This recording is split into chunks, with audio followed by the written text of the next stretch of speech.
ចំការដើមនោះ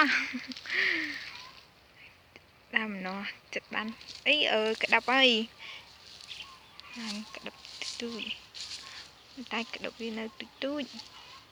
នេះចេញក្តាប់ចេញផ្លែវាតែទុកចេញផ្លែនៅទូចនៅឡើយវាតាន់ធំចេញផ្លែនេះនៅទូចឡើយខិនទៅវា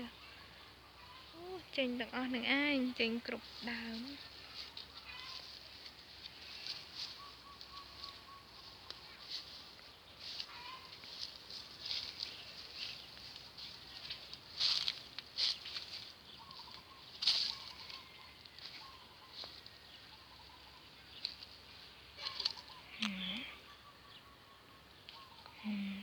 ចេញផ្លែនេះអាដើមធំអត់ទាន់សូវចេញទេអាទូចមិនចេញច្រើនដើមធំមិនសូវចេញទេ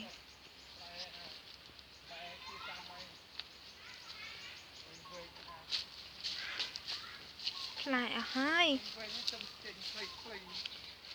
នឹងឯងនេះដើមនេះផ្លែ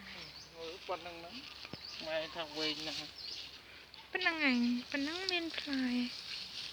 ទឹមចេញមកតិច